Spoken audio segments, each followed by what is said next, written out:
The world is mourning the loss of Stephen Sondheim, the composer and lyricist who created some of the greatest musicals of all time, including Sweeney Todd and Follies. He passed away at the age of 91 yesterday. Bradley Whitford portrays him in the new film Tick, Tick, Boom, which came out a week ago on Netflix, but director Lin-Manuel Miranda included the real voicemail from Stephen to Jonathan Larson in the film. John, Steve Sondheim here. Rosa gave me this number. I hope it's okay to call you. I didn't get a chance to speak with you after the reading, but I just wanted to say it was really good. Congratulations. I'd love to get together and talk to you about it if you have any interest. No pressure. The main thing, though, is that it's first-rate work and has a future. And so do you. I'll call you later with some thoughts if that's okay. Meanwhile, be proud.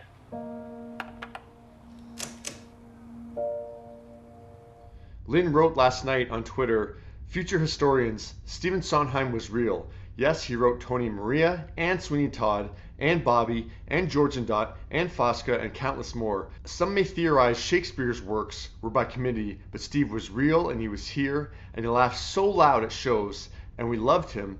And last week, when I wrote him to say his ears must be burning from the countless Sondheim kindnesses being shared from the generations of writers he mentored, he wrote in reply," and Lynn shared Stephen's email, which said, "Thanks for the nice boost to my spirits, Lynn. It's an aspect of my life I'm proud of.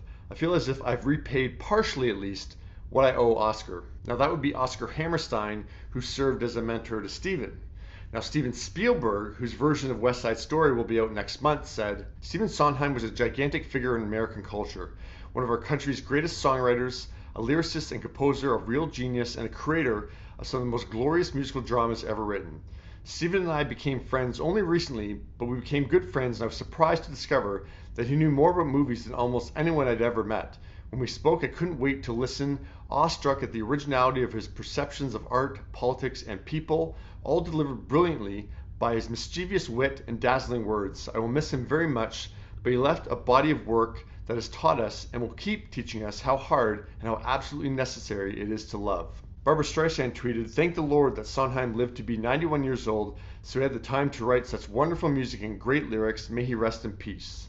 And showing the worldwide appeal that Stephen had, Antonio Banderas tweeted, "Just about an hour ago I was singing Being Alive, the final musical number of Company in our production here in Spain. Now I am in home, still with rests of makeup on my face, crying the death of our maestro, one of the huge legends of musical theater, a giant, may he rest in peace." Antonio's Zorro co-star, Catherine Zeta-Jones, won a Tony for performing Sondheim's The Little Night Music. She wrote, "Rest in peace, Stephen Sondheim. I will cherish each and every moment I shared with you." And she wrote some of the lyrics for Sending the Clowns. "Isn't it rich? Are we a pair? Me here at last on the ground, you in midair, sending the clowns." Anna Kendrick sang Sondheim in Into the Woods. She tweeted, "I was just talking to someone a few nights ago about how much fun and effing difficult it is to sing Stephen Sondheim. Performing his work has been among the greatest privileges of my career, a devastating loss." Vanessa Williams also performed in Into the Woods on Broadway, among other Sondheim productions. She shared a photo from Stephen's 80th birthday celebration at Sondheim on Sondheim, and Vanessa said what a privilege it was to have soaked up the incredible aura of the legend that was Stephen Sondheim in person many times in her life. Another frequent Sondheim performer, Bernadette Peters, tweeted, "I'm so sad to lose my friend Steve Sondheim. He gave me so much to sing about. I loved him dearly and will miss him so much. Thank you for all the gifts you gave the world, Steve." Idina Menzel wrote, "Goodbye, dear sir. We will spend our lives trying to make you proud." Her Frozen co-star Josh Gad said, "Perhaps not since April 23rd of 1616, the day that Shakespeare died, has theater lost such a revolutionary voice. Thank you, Mr. Sondheim, for your Demon Barber, some night music, a Sunday in the park, company, fun at the Forum, a trip into the woods, and telling us a West Side Story. Rest in peace." Hillary Clinton tweeted, "A peerless composer and lyricist, Stephen Sondheim stirred our souls, broadened our imaginations, and reminded us that no one is alone. He changed the theater and our culture with his craft, his humor, his heart. Everybody rise." Yeah, today certainly is a day to rise and respect the genius that was Stephen Sondheim. How will you remember the legend?